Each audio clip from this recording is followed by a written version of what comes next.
Voilà, merci Nicolas.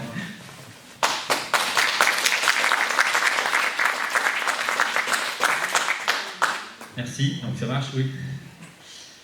Oui, donc comme disait, j'ai deux casquettes. Alors maintenant, je vais vous parler un petit peu de ce que je fais pendant mes vacances, pendant mes soirées. Et puis ce soir, je vous parlerai de ce que je fais pendant la journée, si on veut. À savoir, donc là, je vais vous parler un petit peu d'astronomie d'amateur. Donc, je suis comme vous, hein, de ce point de vue-là. N'hésitez pas à poser des questions pour la présentation si vous voulez. Et je vais parler un petit peu de ma manière un petit peu de faire de l'astronomie amateur, c'est-à-dire... au départ, j'ai commencé comme ça, puis j'essaie de continuer, c'est via le dessin. Alors, bon, le dessin, justement, fait un petit peu de publicité pour les ouvrages que vous avez là, qu'on a rédigés avec Serge Veillard et d'autres dessinateurs. Donc, qui sont des ouvrages qui vous montrent ce qu'on peut faire en dessin, mais qui sont tout autant une invitation à observer. Hein. C'est pas parce que vous n'aimez pas le dessin que vous n'aimerez pas forcément ces ouvrages-là. Voilà, le dessin est un moyen d'observer. Il y en a qui font ça sans faire de dessin, sans faire de photo. Il y en a qui font ça avec la photo, on fait comme on veut. Ça, c'est le principe de l'astronomie amateur. Alors moi, je vais vous parler très brièvement de pourquoi du dessin astro, puis après ça, des exemples. Alors, là, j'ai coupé dans cette présentation-là un peu avec les voyages. Alors le voyage, ça va commencer par au pied de mon immeuble, et puis ça finira, on ira en Argentine, au Mexique, on peut aller loin. Et pour faire de l'astronomie, ça va dépendre un petit peu des objets. Là, j'ai mis une petite liste, voilà. Donc au début, je parlerai un peu des planètes, de la Lune. Et puis après ça, on ira voir des événements type éclipse, et puis bon, tout ce qui est nébuleuse et autres objets à la fin qui ont besoin d'avoir un ciel plus noir que ce qu'on peut avoir quand on est en région parisienne comme moi, mais vous êtes déjà dans la deuxième catégorie avec un ciel qui est certainement meilleur que ce que j'ai à Versailles. Donc première chose, pourquoi en gros on s'intéresse au dessin? Le dessin, c'est une manière de faire de l'astronomie, on va dire, visuelle, avec notre œil qui est, je dirais, le meilleur outil pour profiter du ciel. Hein. Quelques caractéristiques après ça, bon, il faut savoir que l'œil est quand même très sensible. Alors, il a l'avantage aussi d'être à la fois sensible aux choses lumineuses. Hein. Vous pouvez voir la pleine lune en plein jour sans vous être ébloui. Puis de nuit, voir des étoiles qui sont 10 millions de fois plus faibles que la pleine lune, sans problème. Par contre, évidemment, c'est contrairement aux capteurs photographiques, on ne voit qu'un instant. On dit au maximum, on peut peut-être poser l'équivalent d'une seconde, mais on n'arrive pas à intégrer la lumière comme font maintenant les capteurs numériques. Et puis derrière l'œil, on a notre cerveau. Alors c'est une source à la fois de subjectivité et puis aussi un petit peu d'analyse des images. Qu'on pourrait comparer à l'ordinateur derrière l'appareil photo qui va traiter les images. Et puis surtout, alors ça c'est la partie observation visuelle, et puis la partie dessin.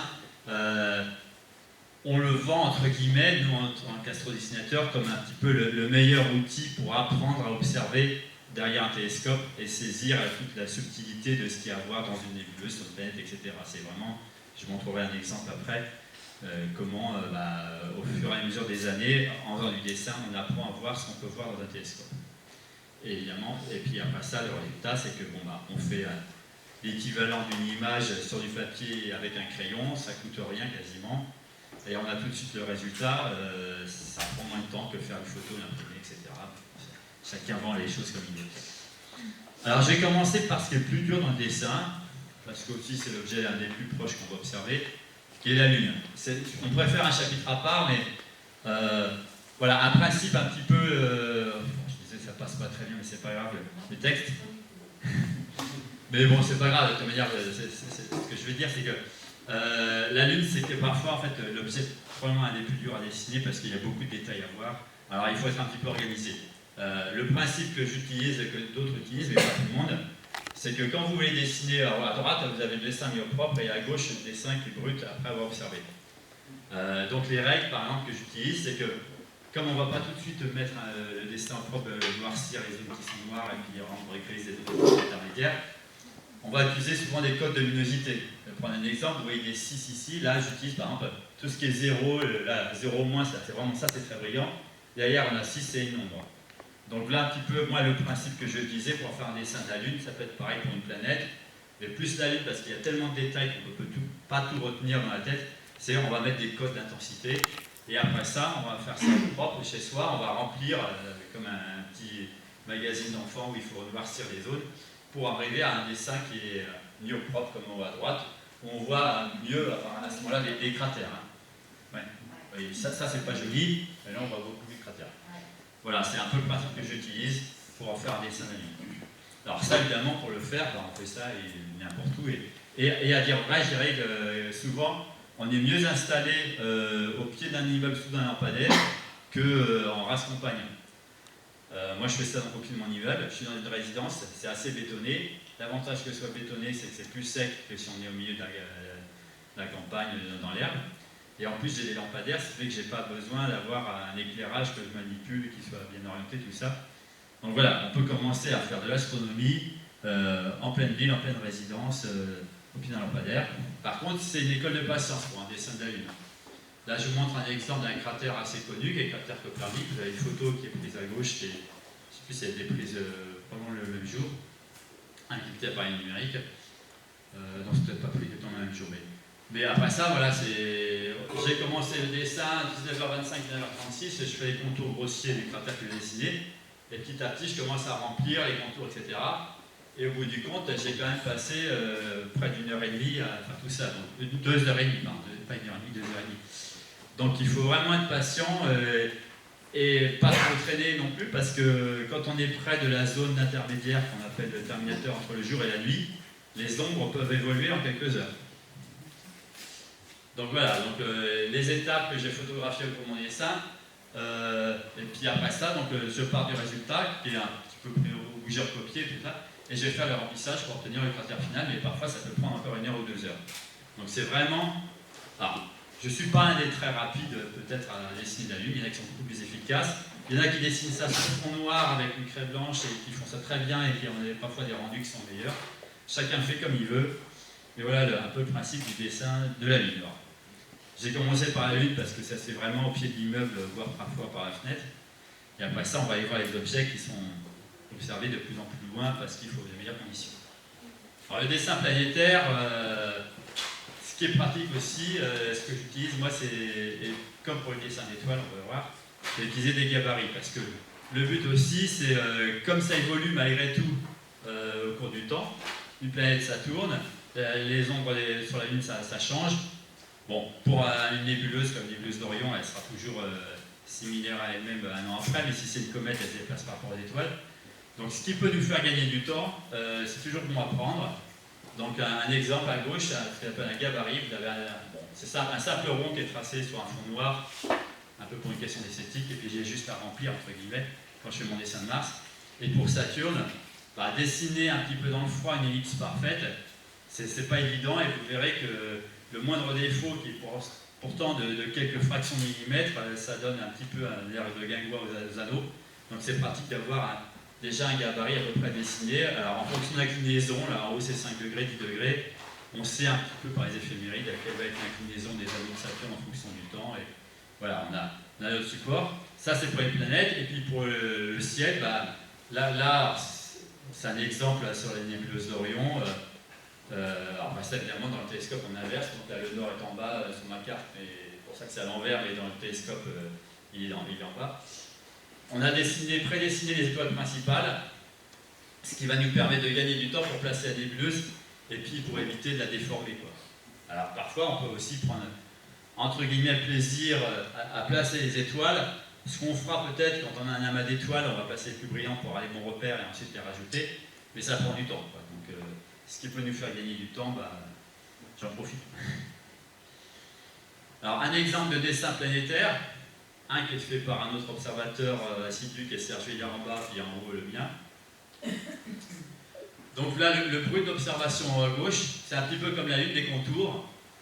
Alors, comme je vais remettre le dessin en propre sur le même support, et puis que ça prend un peu moins de temps à faire un dessin d'une planète qu'un dessin de la Lune, j'essaie de mettre au propre rapidement juste après, donc je me contente des contours et puis je retiens un petit peu dans la tête cette partie-là, elle est plutôt très sombre, celle-là elle est un peu moins sombre, un peu plus claire. Et puis donc voilà, je mets au propre dans la foulée, progressivement, et là j'ai commencé par mettre au propre, parfois en gommant un petit peu les zones où il n'y a pas beaucoup de détails, et puis je finis par la partie haute, il y a plus de détails. Serge Veillard, à une époque il faisait un peu ça, maintenant il a tendance à faire presque tout directement. Et utiliser un autre support. Oui, moi j'aime bien avoir un support lisse et lui plutôt un support à grains. Bon, après ça, il y a une autre patte pour dessiner, donc il y a aussi Fred Turgot, un dessinateur, et bien d'autres. Chacun fait un petit peu à sa manière. Et voilà, ça c'est l'exemple. Après ça, bon, quelques dessins de Mars. Là, c'est un exemple de la belle opposition qui remonte à il y a quelques années. J'ai pas eu le temps de mettre en combinaison les autres. Voilà, l'évolution de la planète Mars. Donc, voilà, donc, à travers du dessin, ça permet d'avoir un bon souvenir. Là, en l'occurrence, de la grande opposition de 2003. Bon, on a une belle opposition en 2018 et en 2020. Et la prochaine, bon, il faut attendre un petit peu, mais voilà, puis ça vous montre un petit peu l'évolution. On reconnaît les principales formations. Et en l'occurrence, cette opposition, vous voyez très bien l'évolution de la calotte polaire. Alors, après, on commence en bas et on finit en haut. Hein. Donc, la calotte polaire qui est très étendue au début, on voit après ça qui se fragmente et puis qui diminue en taille au fur et à mesure que Mars, là c'est la calotte polaire sud, puisque c'est inversé dans le télescope, au fur et à mesure que l'été se propage dans l'hémisphère sud de Mars. Une autre chose qu'on peut faire en dessin et rendre plus facilement parfois en dessin qu'en photo, c'est, comme je disais au début, l'œil est sensible à des très grandes variations de luminosité. Là c'est fait avec un télescope de 40 cm, de préférence aux belles oppositions, donc là c'est celle de 2020 qui est une opposition assez proche. C'est chercher les satellites de Mars. Alors, les satellites de Mars, ils sont annoncés, je ne sais plus, Phobos de la magnitude 11, Deimos de la magnitude 12. Pour un télescope de 20 cm sous le ciel comme ici, c'est pas un problème de voir une étoile de magnitude 12 ou 11. Le problème, c'est qu'on a quelque chose à côté qui est Mars, qui est une magnitude de moins 2,5. Donc, quand on a un facteur 300 000 à 500 000 de luminosité, c'est pas évident. Ce que j'ai tant bien que mal essayé de rendre sur ces images-là, c'est que j'ai un télescope avec une araignée à 4 branches. Donc on a des aigrettes de diffraction qui sont très brillantes sur Mars. Et il faut profiter du fait que voilà, Phobos est en dehors d'une aigrette, Deimos qui est un peu plus loin, plus faible, mais en fait il est mieux visible parce qu'il est plus loin de Mars, à l'élongation maximum. Et voilà, on les dessine, et puis au-dessus, là j'ai Phobos qui est... Voilà, j'ai mis Phobos, c'est-à-dire sur le petit commentaire, vous pourrez regarder dessus, il y a marqué limite 50% parce qu'il se trouve dans les grettes ici, donc il n'est pas aussi évident à voir. Mais bon, après ça, le dessin, ça permet de rendre la visibilité de ces satellites avec une Mars qui est très brillante à côté, sans avoir complètement saturé Mars comme on l'aurait sur une photo. Alors, ce que je disais tout à l'heure, c'est le dessin, c'est aussi un moyen d'apprendre à observer dans son instrument. Donc là, je suis allé rechercher des dessins qui ne sont pas tout récents, qui sont plus vieux d'ailleurs que le Club Voyageur 3 Astronomie. Je crois le premier, là, en 1987, ça faisait déjà 4 ans que j'observais avec une petite lunette de 60 mm. Donc c'est pour ça que j'ai mis plus 4 ans. Quand je mets plus, c'est le nombre d'années que j'ai mis à utiliser l'instrument. Donc petite lunette de 60 mm, je vois aussi peut-être 130 fois là. Et voilà ce que je voyais sur sur Jupiter, donc en octobre 87. Après ça, je suis passé à l'utilisation d'une lunette un peu plus importante. 87-88, on voit qu'il y a un peu plus de détails. Ensuite, je suis passé donc, à un télescope de 20 cm dans les années 90. Et on voit que au fur et à mesure des années, à diamètre égal, il y a quand même un peu plus de détails. C'est-à-dire que même si vous avez un instrument et puis vous passez à un autre, il y a quand même une phase de réapprentissage qui n'est pas forcément quantifiable avec un nouvel instrument pour arriver à en sortir à 4 essences et plus de détails. Donc entre un télescope ici de 20 cm et un télescope de 25 cm, il n'y a pas une énorme différence de diamètre. Mais malgré tout, là, après 6 ans d'utilisation de 25 cm, j'en voyais plus qu'après une année d'utilisation du 20 cm. On voit que le saut en détail est quand même assez important, quoi. Et puis voilà, un dessin plus récent fait avec mon 40 cm. Alors là, c'était l'opposition de septembre 2012. C'est il y a peu de choses près, une année jupitérienne. C'était l'époque où les oppositions qui se trouvent en septembre-octobre, c'est les plus belles oppositions de Jupiter. Là, on vient de passer de celle de 2022-2023, qui était celle où Jupiter est au plus près de la Terre quand elle est au plus près du Soleil en même temps, donc c'est une position périhélique. Et en plus, elle commence à être relativement haute dans le ciel. Et parfois, quand la météo le permet, en septembre-octobre, on a de belles images. Voilà, puis bon, un petit suivi, voilà, Jupiter, j'ai pas une année jupitérienne, alors là, c'est l'année 2003-2015. Ça fait quand même quelques années que je fais des dessins de Jupiter. Ça vous permet de voir un petit peu l'évolution. Alors après ça, Alors sur les dessins, il y a toujours une patte un peu subjective, donc on dit que la taille de la tache rouge a diminué, alors peut-être qu'entre les dessins, vous regardez 2003, 2005 et puis 2015, on voit qu'elle est un peu plus petite. Ce qu'on voit, c'est que les bandes changent un peu de couleur, et il y a toujours des choses nouvelles sur Jupiter. Jupiter, c'est une planète gazeuse, donc d'une nuit à l'autre, ça peut changer, et surtout d'une année à l'autre. Donc il y a toujours du nouveau à voir sur Jupiter.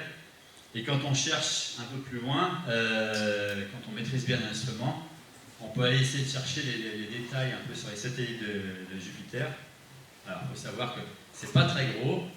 Là, dans des bonnes conditions, en haut à droite, je vous ai dessiné les satellites de Jupiter, vus, donc là c'était en 2011 aussi, qui était une opposition très favorable, avec un dessin vague de la tâche de diffraction du télescope. Donc on cherche les meilleures nuits. Et on voit quelques détails, c'est surtout sur Ganymède. Ganymède était le plus gros, évidemment. Et ce qui est amusant, c'est que Ganymède, quand il passe devant Jupiter, vous avez une photo à gauche, il est là, Ganymède, vous voyez, c'est pas tout à fait rond. En fait, il y a deux zones sombres qui se relient un peu par le bas. Et Ganymède est finalement un objet qui a des détails assez contrastés, et je mettais que c'est plus contrasté que la planète Mercure même. Donc après Mars et Jupiter, c'est peut-être l'objet du système solaire sur lequel il y a plus de contraste. Mais bon, évidemment, il faut des bonnes conditions pour grossir 700 fois environ. Et voilà, donc le passage de Ganymède devant Jupiter, ce qui est amusant, c'est qu'au début, il est brillant. Quand il est sur le bord à peu près de la même luminosité, il n'y a pas ça, il est sombre devant Jupiter. Alors là, on est toujours, c'est des dessins qui ont été faits en région parisienne, et en principe de nuit, mais Jupiter et certaines planètes, ça peut se faire de jour. C'est-à-dire que si non seulement vous n'avez pas envie de vous déplacer, en plus vous êtes frileux, vous pouvez faire des observations de jour en ville. Alors, sur Jupiter, j'ai fait des essais. Bon, en l'occurrence, là, c'était pas en ville, mais j'avais allé au centre une série de dessins de Jupiter. Il y en a un qui était fait à peu près. Vous avez les heures ici, en gros. Bon, c'est des heures en temps universel, donc là, c'est au mois d'août, c'est à 6h30 du matin. Ça, c'est à 9h40, et là, c'est à 11h du matin.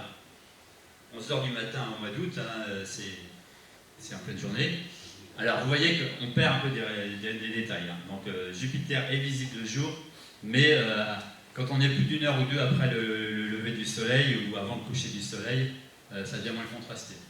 Vous avez une photo de Jupiter prise à gauche aussi, un peu de jour, donc on voit que les détails sont moins nets. Par contre, vous avez des planètes comme Vénus et Mercure. Je dirais que c'est pratiquement la meilleure condition pour observer ces planètes. Alors, il voit très bien Vénus, surtout, elle peut être très brillante le soir, mais l'inconvénient, c'est qu'elle sera quand même peu après le coucher du soleil, le matin peu avant le lever du soleil, elle ne sera pas très haute dans le ciel. Et Mercure, c'est encore pire, parce que Mercure s'éloigne beaucoup moins régulièrement du soleil que Vénus. Donc Mercure, elle sera toujours très turbulente.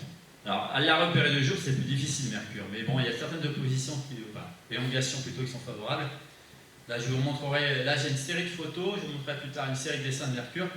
En août 2013, il y avait une belle élongation, en plus le ciel était bien transparent, un peu comme sur la photo en dessous. Et donc on voit bien là, les phases de Mercure, là c'est des photographies, et même sur Mercure, on commence à avoir des détails. C'est un petit peu moins contrasté que Ganymède, mais il y a quand même des détails visibles. Et puis bon, Mars, alors là j'ai pas d'exemple à vous montrer, mais Mars, c'est presque mieux que Jupiter, on la voit encore très bien une heure ou deux du lever ou du coucher du soleil. Quant à Saturne, même si on la voit, par contre, c'est trop peu contrasté.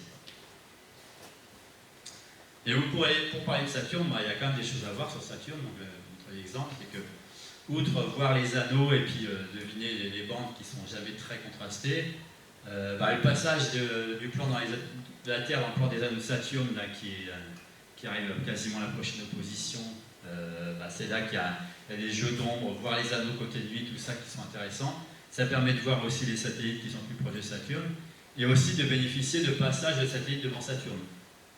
Alors je crois que dans l'année qui va venir, on va avoir peut-être l'occasion de voir des passages de Titan, c'est à vérifier. Mais malheureusement, aux deux derniers passages, donc c'était de 2009 et en 1995, quand Titan passait devant Saturne, ça se répétait tous les 15 jours, 95.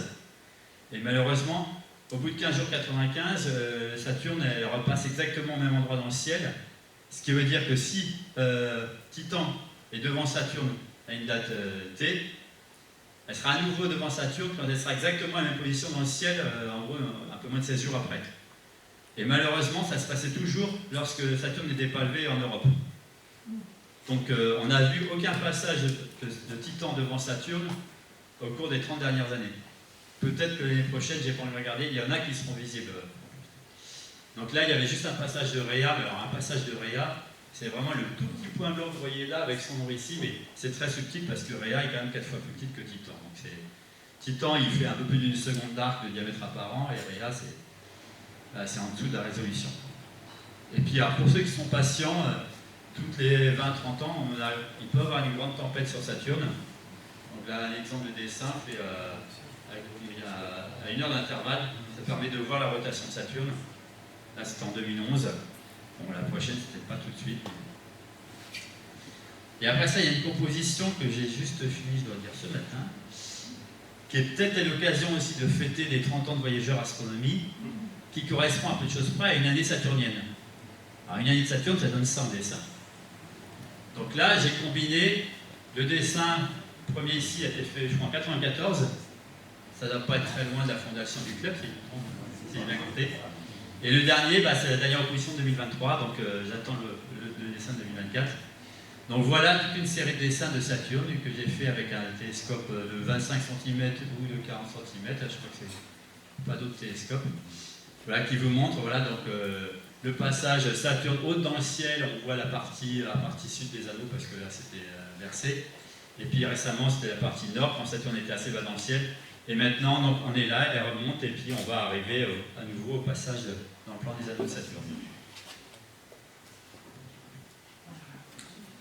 Alors après ça, je vais revenir. Alors, on va commencer aussi un petit peu à s'éloigner.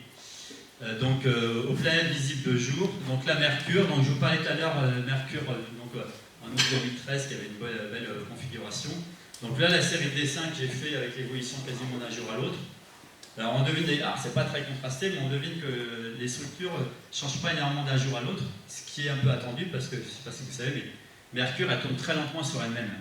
Elle doit faire, alors je crois que c'est un tour sur elle-même en 59 jours quand elle fait un tour autour du Soleil en 88 jours. C'est que elle est à peu près à la même, c'est à peu près la même phase de Mercure qui est éclairée d'un jour à l'autre et ça évolue très lentement en l'espace de quelques jours. Donc il est un petit peu logique que les structures qu'on voit sur Mercure reviennent d'un jour à l'autre.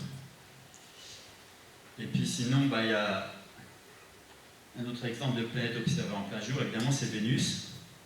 Alors là, j'ai envie de dire, cet exemple-là, c'est un petit peu, malgré les contraintes du confinement liées à la pandémie, un exemple d'observation réalisé presque grâce à la pandémie. Donc là, on est en juin 2020. Alors, je ne sais pas si vous vous rappelez, mais Vénus, on parlait juste après d'ailleurs, elle est passée devant le Soleil donc en 2004 et en 2012. Et à peu près, il y a une certaine synchronisation entre l'orbite de Vénus et de la Terre. Il n'y a pas une vraie résonance, mais on n'en est pas loin. C'est-à-dire que quand ça... donc, tous les 8 ans, en gros, on se retrouve à peu près dans la même configuration. C'est-à-dire que passage de Vénus devant le Soleil en 2004 et à nouveau un passage de Soleil 8 ans plus tard, donc en juin 2012. Là, 8 ans plus tard, on est en 2020. Alors, comme il y a un petit décalage de 2 jours quasiment sur la période de ce qu'on appelle conjonction inférieure, en 2020, en réalité, Vénus passait à une fraction de degré, peut-être à une vingtaine de minutes d'arc au nord du Soleil. Et ça veut dire que quelques jours avant ou quelques jours après, voire même le jour même, Vénus était très près du Soleil.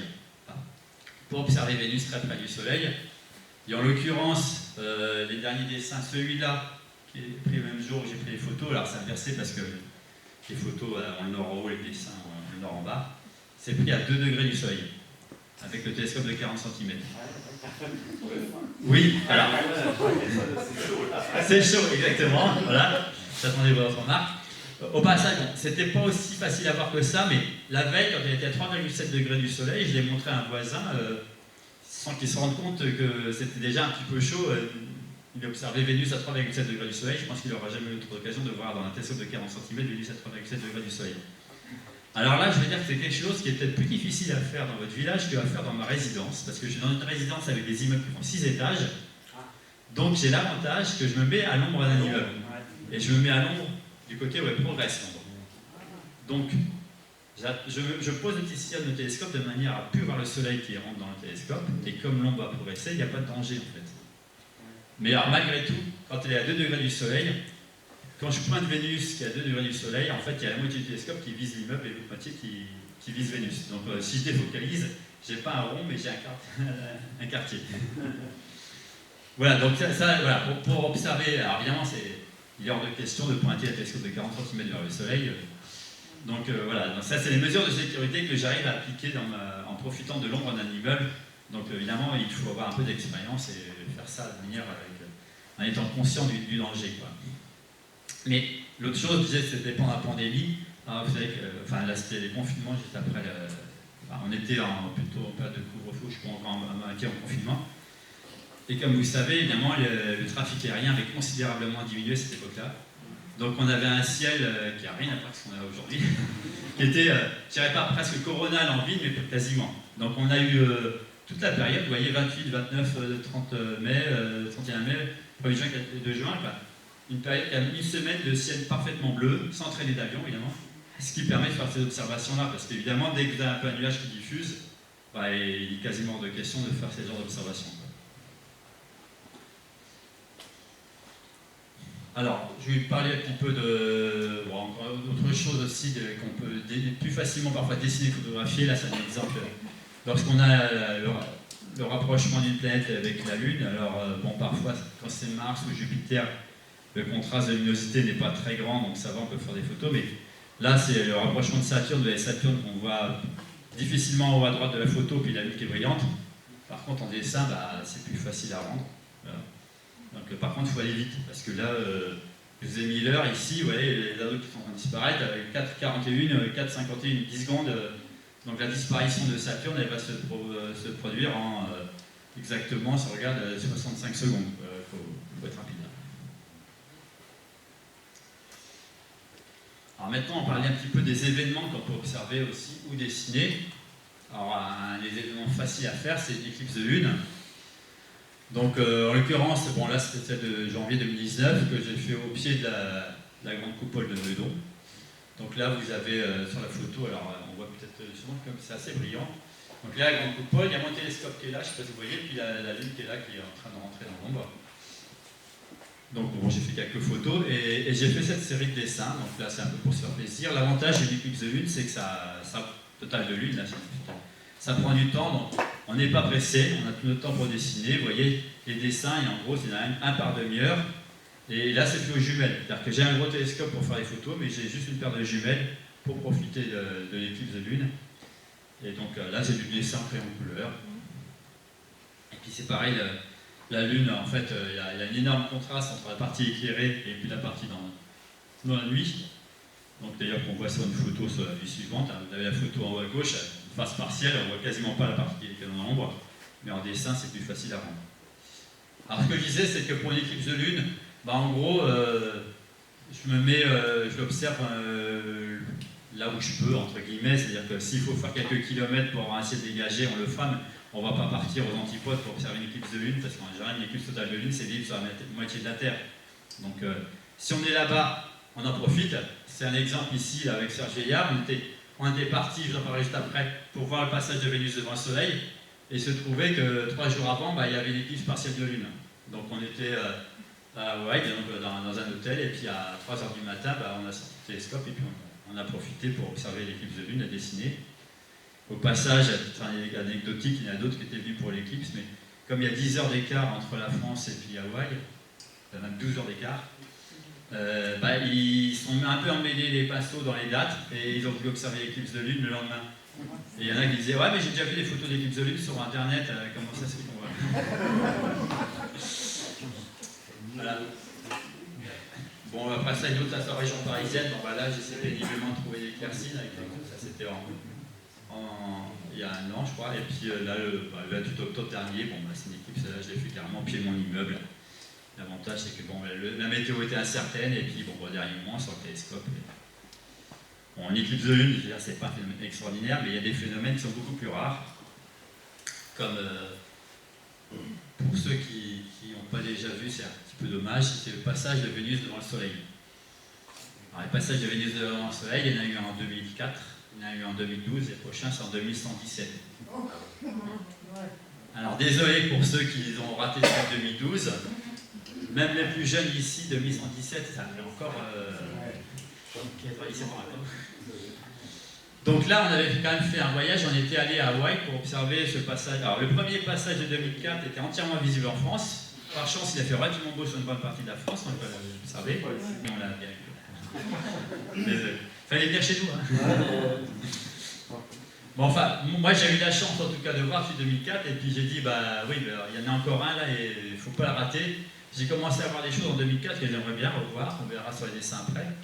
Et donc là, on est parti à Hawaï parce que celui de 2012, il y avait, je crois, tout juste la fin qui était observable au ras d'horizon en France. Mais même si ça dure près de 5 heures, c'était plutôt les antipodes qui étaient favorisés. Donc, comme je parlerai des voyages un petit peu après, l'idée des voyages, c'est qu'évidemment, on n'est pas venu que pour le passage de Vénus devant le Soleil. Comme vous avez vu, on a fait une éclipse un peu de manière fortuite. Et puis après ça, on a visité l'île d'Hawaï. Je vous montrerai quelques images. Donc, en fait, alors, ce qu'il y a, c'est qu'on n'a pas. On s'est dit, on ne va pas forcément aller au Mauna Kea, qui est l'observatoire bien connu sur la grande île d'Hawaï. Parce que, d'ailleurs, plus on va vers l'est, mieux c'est, parce que Vénus, le passage de Vénus se termine quasiment au coucher du Soleil. Donc, on est allé sur une île qui était un peu plus vers l'ouest, qui s'appelle Maui, qui est l'île d'à côté. Hein.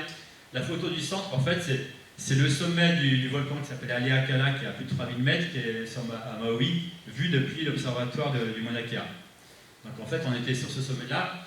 Et puis autre chose qui était un petit peu inhabituelle, c'est qu'il y avait beaucoup de vent. Donc même ceux qui étaient au Mauna Kea, il y a du vent en altitude. C'est-à-dire que le régime des vents dans ces îles tropicales est un peu particulier. En général, on a les alizés qui soufflent fort au niveau de la mer, et puis vers 2500 mètres d'altitude, il y a cette couche d'inversion, hein, comme on voit ici, là, qui bloque les nuages. Et le régime de vent au-dessus n'a rien à voir. Et souvent, il peut y avoir un fort vent d'alizé, puis c'est le canopée au-dessus. Et bien là, par contre, il y avait du vent assez fort, et on a cherché péniblement à trouver un endroit qui était abrité du vent. J'avais des contacts pour aller s'installer au sein de l'observatoire à gauche, qui est à Haleakala, parce qu'il y a un observatoire, puis il y a aussi quelques observatoires militaires. Donc on aurait pu s'y installer là, mais il y avait trop de vent là-haut.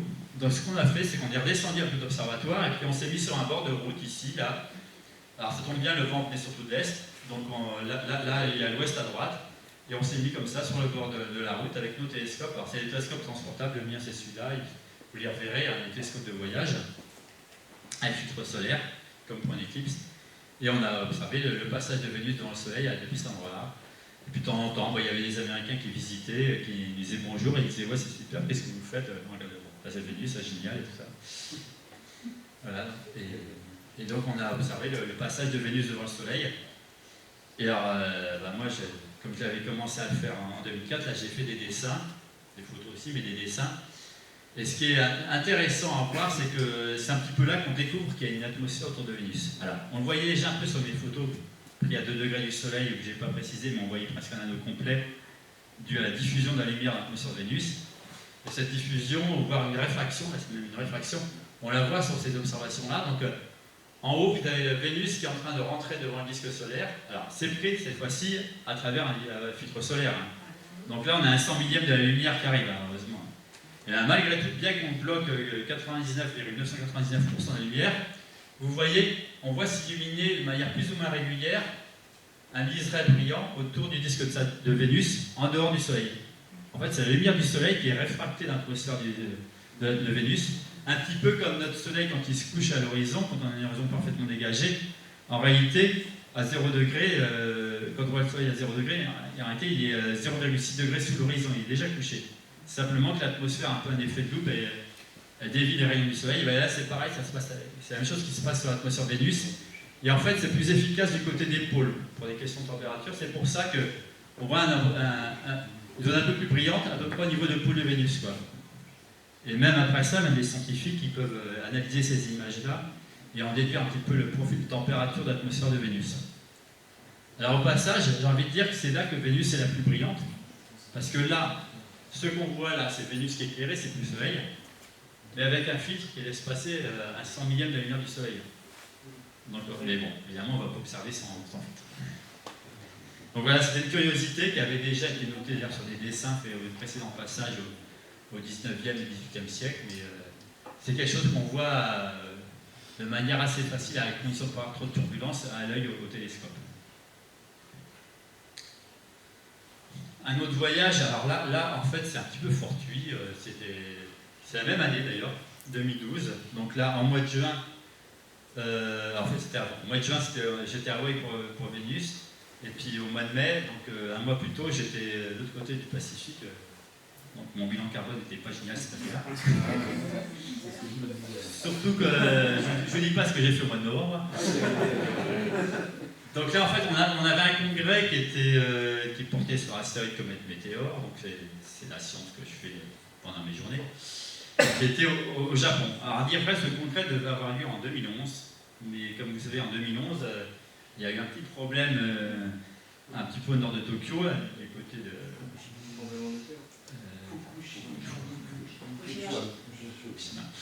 Ouais, donc voilà, donc tsunami, etc. Donc en fait, ils ont... Et nous, le congrès était à Niigata. Alors Niigata, c'était pas du côté où il y avait eu le Sendai, tout ça, le tremblement de terre et le tsunami, c'était l'autre côté, mais c'était à peu près la même latitude. Et c'était quand même une zone qui était susceptible d'être un petit peu affectée par les rayonnements radioactifs, tout ça. Donc ils ont annulé le congrès 2011 et ils l'ont reporté 2012, mais au même endroit. Bon, on avait un compteur Gégère au passage, on a vu qu'il n'y avait aucune différence. Ah, ce qui était amusant, c'est que le compteur Gégère, il nous a servi, et bon, c'était une collègue de ma collègue qui l'avait prise, et puis moi, alors, finalement, c'est moi qui m'en suis servi. Et je me suis amusé à mesurer donc, le rayonnement pendant le voyage en avion. Parce qu'en fait, on avait, alors, je ne sais plus si c'est des microsieverts, on avait peut-être 8 microsieverts au décollage à Roissy, on en avait 8 ou 9 en arrivant à Tokyo, et on montait à 250 quand on était en altitude en avion. Donc on voyait absolument rien de ce qui était les vestiges de l'accident nucléaire, mais c'était uniquement le voyage en avion qui nous montrait que c'est là qu'on prenait plus de radiation. Ouais. Et donc en fait, ils l'ont mis en 2012, et puis, choix délibéré ou pas, ils l'ont mis, il se terminait l'avant-veille de l'éclipse annulaire qui passait au Japon, et qui passait d'ailleurs, je crois, sur la côte ouest des États-Unis. Donc voilà, donc notre congrès était à Niigata, qui n'était pas dans la zone annulaire, mais le lendemain, on reprenait le train, le Shinkansen, que vous voyez, avec son joli profilé là, qui circule comme les métros là-bas, mais sauf qu'ils circulent à 300 km/h. Ils passent tous les quarts d'heure à la minute près, tout le monde s'aligne pour rentrer dedans. Enfin, ça, c'est la technologie et la discipline japonaise. Et donc, on est à Tokyo la veille, et puis donc, le lendemain matin, alors, je ne sais plus si c'était avant vendredi matin, on a trouvé un parc dans Tokyo pour s'installer, pour observer le passage, pour l'éclipse annulaire. Alors la météo n'était pas extraordinaire, comme vous voyez, il y avait quelques nuages qui passaient, mais pour une éclipse annulaire sur laquelle il n'y a pas énormément de choses à voir finalement, de plus que sur une éclipse partielle, un petit peu de nuages, ça relève un petit peu les images. Au passage, quand c'est bien blanc, en fait, c'est pris sans filtre, parce qu'il y avait un filtrage naturel par les nuages. Puis évidemment, profiter un petit peu de visiter Tokyo à droite, ou Kyoto à gauche, qui est une des plus belles villes du Japon. Alors pour poursuivre avec les voyages éclipses, le précédent était un voyage un peu involontaire, j'ai envie de dire, pour voir une éclipse, parce que ce n'était pas l'objectif. Bon, je ne vais pas vous parler de l'autre voyage que j'ai fait en novembre 2012 pour voir une éclipse de soleil. Comme je disais, ça va aggraver mon bilan carbone parce que c'était en Australie. Donc elle fait 3 fois la moitié du tour de la Terre en un an, c'était un peu beaucoup.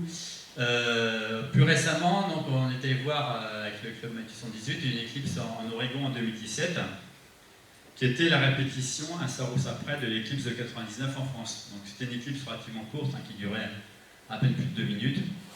Et voilà, bon, en fait, on a visité l'État d'Oregon et de Washington, qui ne sont pas forcément les plus touristiques, c'est vraiment l'extrême nord-ouest des États-Unis. Et en fait, c'est un état sur lequel il y a une chaîne aussi de volcans. Donc là, je crois que c'est Mont-Sainte-Hélène, qui est connu pour ce qui s'est passé en 84. Ouais. Alors, je ne vais pas vous refaire tous les voyages, sinon on en aurait pour toute la journée. Mais on a vu aussi, il y avait le Mont Rainier, et puis il y en a 2 autres aussi, il y a quelques grosses montagnes alors Mont-Sainte-Hélène n'est plus très haut, mais le Mont Rainier est plus à 4000 mètres avec des glaciers dessus. Et c'est un volcan qui est susceptible d'exploser un jour, et il se trouve à moins de 50 km de Seattle. Donc, la ville est sous une menace qui pourrait arriver. Voilà, donc on a fait des excursions, beaucoup de randonnées, avec, vous voyez à gauche, les randonnées où on arrive à des points un petit peu, presque, il ne faut pas avoir le vertige, quoi. Donc des belles randonnées, on a une belle vue sur les chaînes de montagnes dans les parages. C'est une zone qui s'appelle les Pentidilles au centre, qui était pas loin de l'endroit où on est allé voir l'éclipse. Donc il y a une zone très colorée. Et on est allé voir l'éclipse dans la Star Party de l'Oregon, c'est-à-dire qu'on a profité du fait qu'il y avait une Star Party qui est organisée par le club d'astronomie de l'Oregon, qui se trouvait pile sur la zone de l'éclipse. Elle n'était pas exactement sur la zone de centralité, mais elle n'était pas loin. Il y avait 1 minute et demie de totalité au lieu d'avoir 2 minutes. Mais il faut imaginer qu'une éclipse comme ça, au mois d'août, aux États-Unis, tout le monde a une voiture là-bas, ça ramène beaucoup de monde. Donc, quand il y a des dizaines, voire des centaines de millions de personnes sur la route, et puis bon, une pression aussi sur le logement, etc. Là, tout le monde s'était précipité pour réserver sa place dans la Star Party d'Oregon et tout était réservé en 24 heures, alors que d'habitude, ils font les réservations qui sont quasiment encore ouvertes le jour de la Star Party. Voilà, et puis bon, sinon c'est un pays où il y a beaucoup d'arbres, donc une petite photo à droite. Les arbres, la Voie lactée qui se cache un peu derrière les arbres. Le but premier n'était pas forcément de profiter du ciel, c'était surtout visiter le pays, et puis l'éclipse, que voilà. À la Star Party d'Oregon, alors vous voyez, bon, le terrain c'est un grand terrain, bon, c'est un petit peu à la fois rocailleux et puis c'est de la pinède, donc c'est pas toujours forcément très agréable, mais bon, chacun pouvait se mettre là où il voulait. Donc on a pu camper et puis observer un peu la nuit, et puis là, il y a l'installation, mon télescope est là, quelques collègues à leur appareil photo. Et puis bon voilà, une photo de la totalité en haut à gauche, et puis un dessin, moi je me suis mis, ça c'est Serge Veillard fait de très beaux dessins, et c'est là que je me suis mis à essayer de faire un dessin quand même de la totalité vue dans le télescope. Alors, comme je disais à d'autres au repas, on avait qu'une minute et demie quand même pour cette totalité. Donc il fallait aller vite pour faire à la fois les photos.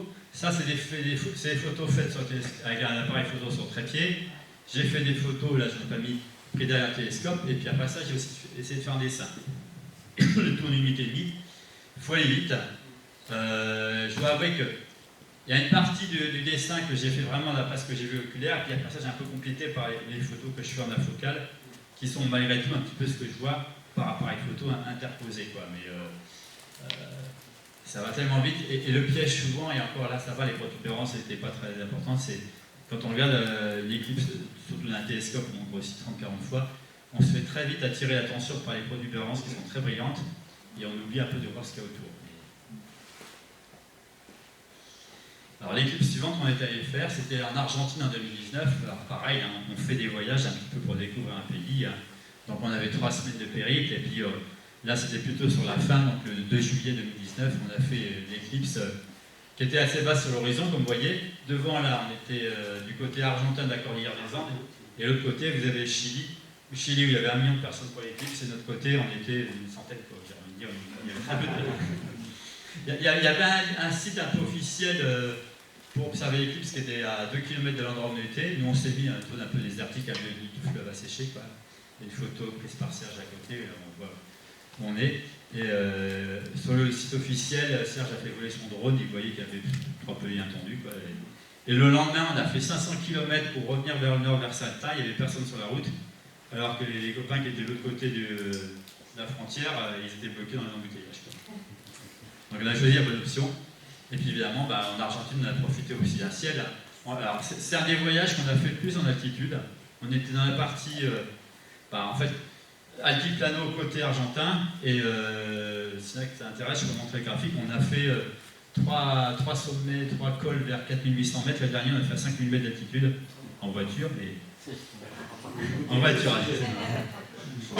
mais bon, il y en a un qu'on voulait aller jusqu'à un point de vue qui aurait dû nous permettre de voir un lac de volcan, mais il y avait un col qui était un petit peu trop enneigé. On était au mois de juillet, hein, c'est l'hiver là-bas, et on s'est un petit peu arrêté dans les congères, et à un moment il y a une voiture, on était une petite congère de neige, et il y en a qui ont commencé à se précipiter pour enlever la neige. J'ai dit attention, on est à 4700 mètres d'altitude, il faut y aller plus doucement, sinon vous allez... Et il y en a un après ça qui commençait à avoir un peu mal au crâne, parce que quand on respire pas assez, ça... Mais on a vu des paysages un petit peu extraordinaires, avec des zones, des étendues de pierre ponce, des zones évidemment enneigées, puis d'autres terres cristallines de toutes les couleurs, et puis un ciel évidemment On a fait un camping le plus haut qu'on ait fait, on a campé à 3800 mètres d'altitude. Il y avait un petit ruisseau, le soir on s'est dit tiens on va se mettre avec des petits ruisseaux. Le lendemain matin il charriait des glaçons. La nuit était un peu fraîche, mais avec une lumière zodiacale qui montait jusqu'au zénith. Et voilà, à nouveau, j'ai essayé de faire quelques dessins. Un dessin, alors vous voyez, il y a une belle protubérance en haut. On ne la voit pas sur la photo parce que même si c'est duré 2 minutes 20, la lune se déplace un petit peu par rapport aux formations. Donc je pense que là, on voit un petit peu le rouge de la protubérance qui apparaît ici. Et puis une photo de grand champ. Donc, alors d'ailleurs, ces deux éclipses d'Oregon comme Argentine, on est proche du minimum d'activité solaire. Donc vous voyez, vous avez surtout des plumets qui sont le long d'écliptique à gauche, à droite, ou le long de l'équateur solaire. Et puis l'éclipse suivante, j'en parlais un petit peu, c'était celle il y a même pas un mois, donc c'était au Mexique. Et là, cette fois-ci, on est en maximum d'activité solaire. Donc je vais peut-être pas... Alors les Mexiques, on était à Mazatlan. Avant, on a fait quand même 15 jours de visite de la Basse-Californie. C'était la partie touristique du voyage. Et on n'est pas resté dans la ville elle-même de Mazatlan parce que malheureusement, la météo n'était pas très optimiste le jour de l'éclipse. Depuis le soir... la veille au soir jusqu'au soir de l'éclipse, il y avait un passage de nuages d'altitude. Évidemment, il faisait beau avant, il faisait beau après, c'est toujours la loi de Murphy. Donc on a cherché un petit peu à aller vers les montagnes finalement, un peu à la dernière minute, pour être un petit peu en avant du front de nuages d'altitude qui arrivait. Et puis bon, il y a eu quelques soucis aussi de circulation, etc. Finalement, on s'est posé là, on était à 1000 mètres d'altitude, on était à 60 km un petit peu l'est-nord-est de Mazatlan. Et puis voilà, donc là, c'est une photo prise par Pierre Strock. Donc alors là, c'est une photo très grand champ parce que le soleil, donc là c'était au début, mais ça commençait à 9h20 local, mais au maximum de l'éclipse qui était vers 11h10, c'était à 70 degrés au-dessus de l'horizon. Et là, donc. Pardon ? Il tape un peu là. Ça tape un peu. Alors en fait, j'ai pas eu le temps, mais j'ai un petit réveil qui fait en même temps thermomètre. Malheureusement, il était un peu au soleil et j'ai mesuré la température. Alors comme il était un petit peu exposé, au début il mettait 37 degrés, en réalité la température était plutôt proche de 30-31 degrés. Au maximum de l'éclipse, pendant les 5 minutes qui suivaient, c'est descendu jusqu'à 20 degrés, et puis c'est remonté à 37 après.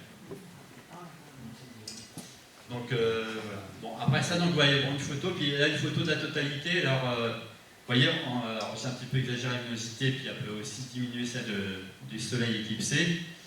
On voit déjà qu'apparemment la couronne est assez, part un peu dans le mauvais sens. Et sur cette photo-là, on voit très bien, en haut à droite on a Vénus, et en bas à gauche on a Jupiter.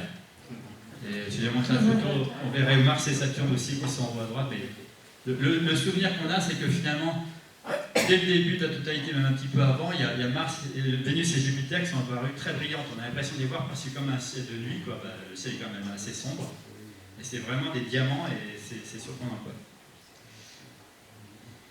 Et puis voilà, donc un petit peu traité donc, avec un véhicule de 70 mm. Donc vous voyez la couronne solaire.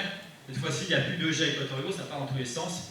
Et à l'œil nu, moi, mon souvenir, c'est qu'il y avait un jet par le sud qui était très marqué et 2 jets à gauche, quoi. Et puis bon, on a Vénus sur la droite.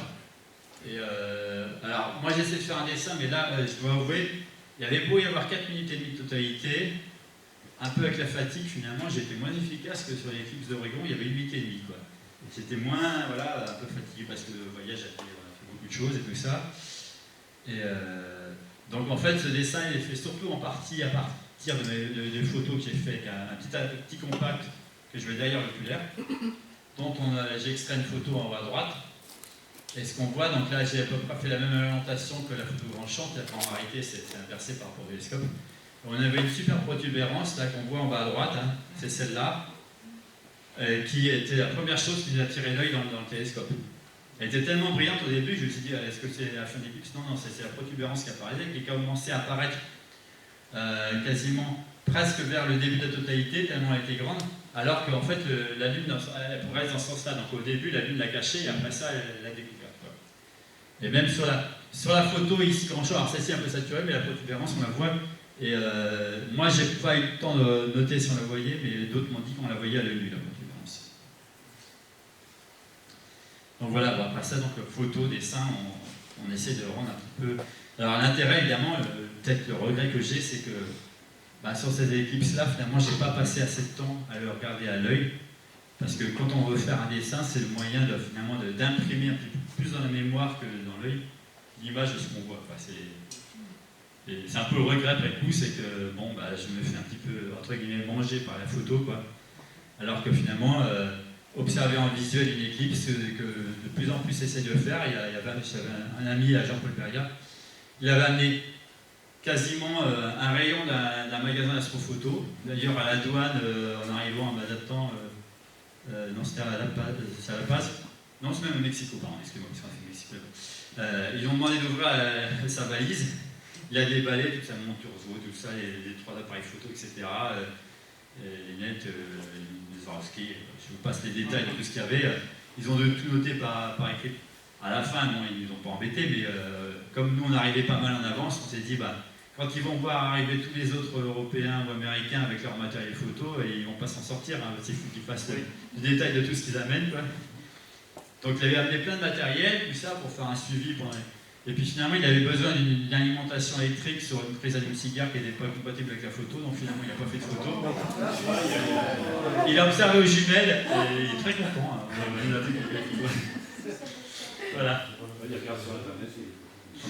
Oui, bon, ça. Donc, ceux qui s'intéressent, Serge Villard doit faire un montage de l'éclipse, c'est pareil, lui, Serge Villard, donc il a fait un dessin. Et il s'est dit, bon, les photos, c'est les copains qui vont les faire, je les récupérerai pour le film.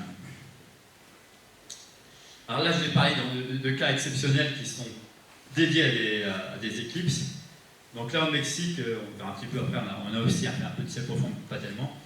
Après ça, on fait aussi des voyages, parfois, vraiment, là, comme je disais, voyages pour faire du dessin, donc aller chercher des bons ciels. Alors, ce que fait souvent le Club Astro, et j'ai participé à 3 de ces voyages, pour les derniers qui l'ont fait c'était au printemps, à l'automne dernier, il n'y a pas de longtemps, c'est aller aux Canaries, qui est finalement relativement à portée, je dirais, à la fois un peu de budget et puis d'avion, parce que c'est 3-4 heures d'avion avec un changement éventuellement. Et puis on sait qu'il y a un bon site puisqu'il y a un observatoire là-bas. Donc voilà, donc maintenant ils ont trouvé un nouveau site d'ailleurs les copains pour observer, mais dans les premiers voyages on se mettait au bord de la route qui est au pied des coupoles. Il y a même une année où, comme je connaissais un peu la personne qui était au télescope William Herschel de 4,20 m là, on a pu avoir l'autorisation de s'installer au pied de la coupole pour observer, avec tous nos télescopes de voyage. Vous voyez, c'est télescope type stroke, je ne sais pas si vous connaissez, c'est des trucs qui se démontent. Le mien, il rentre dans un sac à dos, donc je l'ai en bagage à main. Donc quand je pars en voyage, si le bagage en soute est en retard, tant pis pour les culottes, mais ça se rachète. Par contre, le télescope, ça se rachète. Donc voilà, puis là, j'ai le télescope de 40 cm du club. Alors là, c'est une ancienne version, il y a une nouvelle version maintenant.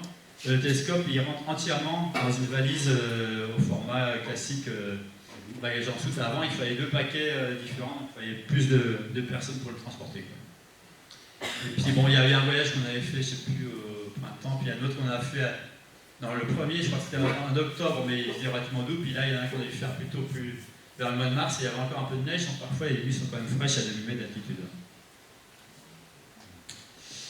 Il y en a qu'on a fait aussi à Tenerife, qui est l'île voisine. Donc on n'est pas très loin du TED ici qu'on voit là, avec l'observatoire solaire. On est à 2000 mètres d'altitude. Et là, on a vu sur l'île ici, c'est Gran Canaria. Donc là, c'est la vue au sud. Alors c'est un peu plus pollué parce qu'on a la ville de Santa Cruz qui est à gauche et puis à droite aussi on a un aéroport. L'anecdote que je m'amuse à dire, c'est que depuis ce point d'observation avec le télescope, on voit passer les avions sous les bateaux. On est à 2000 mètres d'altitude, on a la mer en face. Bon, il y a l'île de Gran Canaria, puis sinon c'est vraiment la mer. Donc l'horizon, il y a moins de 0 degré, je veux dire. Il y a les avions qui sont à l'approche de l'aéroport qui est à droite, et on voit les bateaux à l'horizon. Donc on voit les avions finalement qui passent sous les bateaux.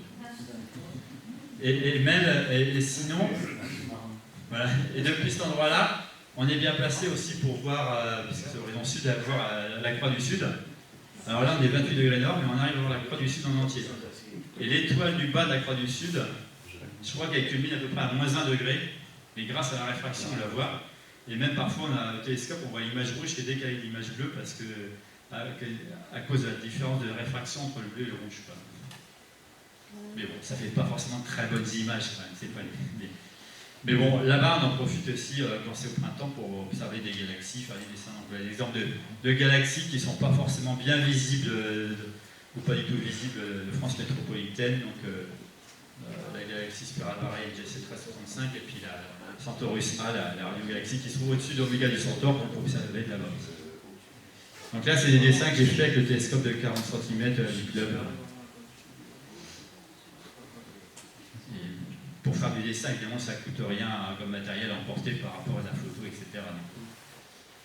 Un autre voyage qu'on a fait dédié à l'astronomie, mais en étant un peu plus loin, et pas pour une équipe, c'était en Namibie. Alors, certains sont peut-être déjà en Namibie, on sait que la Namibie est quand même assez connue pour ses fermes astronomiques.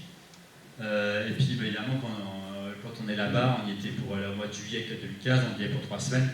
On a évidemment profité de la faune dans le parc des Tochas. Et comme vous voyez, on a eu droit à beaucoup d'animaux. Et puis, on a dormi, à un moment, on a observé ici, là on se trouve dans le parc des Tochas, dans une zone. Alors, c'est bien barriéré autour parce qu'on est dans des enclos pour que les animaux ne rentrent pas la nuit. Et puis, évidemment, il n'y a pas trop de pollution lumineuse. Regardez, on est loin de tout. Donc, on profitait un petit peu du camping avec nos tentes la nuit pour observer. Pardon ? C'était l'attraction pour les animaux, il y avait un zoo avec des humains. Voilà. Bah, c'est un petit peu ça, mais il y avait un endroit sympa, là, ici, un autre endroit qui est une autre réserve, il y avait une pièce d'eau qui est au bord de la zone de réserve. Donc les animaux viennent boire pendant la nuit. Et puis nous, à un moment, moi j'observais, je faisais mon dessin de une comète ou une nébuleuse, et puis en face de moi, à 100 mètres, il y avait les girafes en train de boire, et puis d'un autre côté, il y avait les éléphants. Donc c'est une ambiance particulière. En haut à gauche, là, c'est quand on était plus proche des dunes de sable dans le sud. Voilà, puis d'autres. Évidemment, on est sur le tropique du Capricorne, comme vous pouvez voir. Donc c'est l'occasion de profiter de l'hémisphère sud, hein, c'est comme ça, quoi. Donc au passage, on avait une comète qui est très peu connue, hein, qui est la comète 2014 Q1 Pan-STARRS. On a pas mal entendu parler de la comète 2014 Q2 Lovejoy, qui était bien visible pas de temps avant, en janvier, dans notre ciel. Mais celle-ci, c'est une comète qui est passée près du Soleil, donc qui était au périhélie, qui était vers la magnitude de 5 à peu près à ce moment-là, quoi. Et qui avait deux queues, une queue de poussière et une queue de gaz qui étaient perpendiculaires l'une à l'autre, ce qui est un peu inhabituel, mais elle venait de passer au périhélie. Et puis sinon, les grands classiques, hein. La nébuleuse à Tarentule, tout ça c'est fait avec le télescope de 20 cm que je transporte, et puis la nébuleuse de l'État à Carène, qui est parmi les plus belles nébuleuses du ciel. Une autre région de nébuleuse, là, dans la croix du Sud, donc il y a un amas globulaire, des nébuleuses sombres. Non, c'est pas ça. Non, c'est la croix du Sud, je sais pas, c'est en dessous du Sagittaire, la croix du Sud, et dans les deux étoiles au-dessus, il y a ces nébuleuses sombres. Alors je sais plus si c'est ces deux étoiles-là qui sont les parties de la croix du Sud, et puis il y a un amas globulaire, et puis il y a une GC, j'ai dû mettre le numéro dessus. Alors c'est 6723, l'amas globulaire, et puis il y a pas que ça des nébuleuses sombres, 6726, 6727. Alors justement, je vais reparler un petit peu des nébuleuses sombres, parce que c'est ça qui sont des choses particulières qu'on voit sous un bon ciel. On verra, et surtout en altitude. Alors, notre voyage, alors là je reviens sur notre voyage à Hawaï tout à l'heure pour voir le passage de Vénus devant le Soleil. Mais donc ça c'était une partie du voyage. Après ça on est allé sur l'île où se trouvait le Mauna Kea, l'observatoire, vous voyez en haut au centre. Et on a profité aussi pour faire des observations. C'est-à-dire qu'en fait l'observatoire est à 4200 mètres d'altitude. Et il y a un centre, c'est là où sont hébergés d'ailleurs les astronomes et là où ils prennent le repas, puis il y a aussi un centre visiteur qui est à 2900 mètres d'altitude, qui est un bon compromis entre l'altitude et puis pour être suffisamment haut au-dessus des nuages et de la pollution lumineuse, comme je crois qu'il n'y en a pas trop, et puis pas trop haut aussi pour pouvoir respirer, entre guillemets, pas trop souffrir de l'altitude et avoir un petit peu l'optimum de vision oculaire. Et donc là on a observé, donc là on est à la tombée de la nuit, là vous avez l'ombre du Mauna Kea qui se projette à l'horizon, et c'était pratiquement une des nuits les plus sombres que j'ai jamais eues, où vraiment on bénéficie du contraste, de la transparence en fait entre les nébuleuses sombres et les nébuleuses claires. Donc, vous verrez ça sur juste l'image suivante. Mais au passage, il y a aussi une nuit, on est allé observer au pied du télescope CFH. On connaissait des gens qui travaillaient dessus, on s'est mis au pied du télescope CFH. Cette fois-ci, on observait 4200 mètres d'altitude. Alors, Serge Villard vous dira que c'était le meilleur endroit. Après ça, c'est un petit peu un compromis. On est moins performant comme à 4000 mètres d'altitude. Parfois, quand on mesure la luminosité du ciel, avec ce qu'on appelle l'appareil SQM, je pense qu'il y en a qui connaissent SQM ici. Là. Oui. Voilà, c'est un appareil qui mesure en fait en magnitude par seconde d'arc carré la brillance du ciel. Alors quand vous êtes à Paris, on obtient 17,5, 17,3, parce que c'est très pollué. Quand on est au Nat, par exemple, ou ici, vous devez avoir 21 et quelques. Quoi. Quand on est à un bon ciel, dans la Côte Noire, en Val-de-Rhône, on atteint 21,6, 21,7. Donc, puis quand on est dans les toilettes lumière éteinte, on est à 23 parce qu'il y a de la lumière. C'est-à-dire que les étoiles, en fait, sont affaiblies de 0,2 magnitude au zénith. Donc, quand on a 4000 mètres d'altitude, on a quasiment déjà perdu 40% de l'atmosphère de la Terre. Donc, en fait, la lumière transparente, et le ciel est plus brillant. Donc, voilà, parfois, le ciel peut être meilleur là-haut. Voilà, donc, on a observé cette nuit. Bon, moi, j'ai pas trouvé que c'était forcément mieux au pied du CFH, mais bon, voilà. Il y en a qui étaient très contents. On a observé le ciel avec nos télescopes à 4000 mètres d'altitude au pied des grandes coupoles du télescope de CFH, qui est celui qui est là, ici, qui fait 3 mètres 60 de diamètre. Et puis on était à côté du télescope de Gemini, ici, qui fait 8 mètres de diamètre. Et puis au passage, on a profité pour aller voir le volcan. Et puis là, c'est une excursion de nuit. On a les laves ici, puis la Voie lactée au-dessus, un petit peu polluée par les lumières de Paris. Et voilà, quand je vous parlais des nébuleuses, pour moi c'était l'occasion où j'ai le mieux vu les nébuleuses sombres dans le Sagittaire.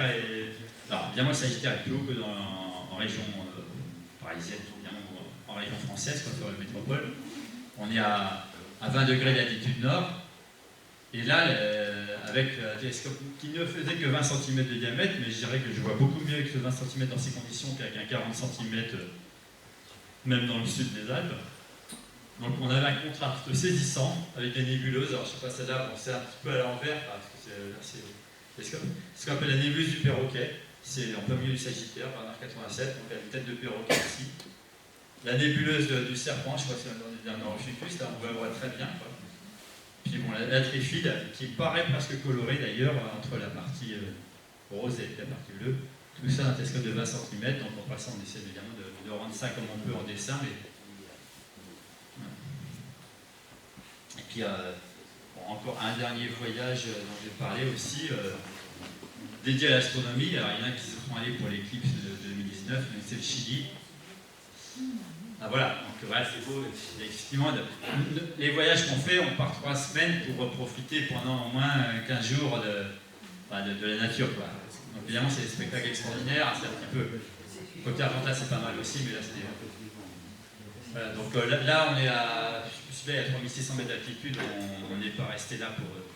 Par contre, quand on descend un petit peu, alors là c'était avant, mais on est redescendu, mais là ici, on n'était pas loin des. Je vous montre avec un pointeur.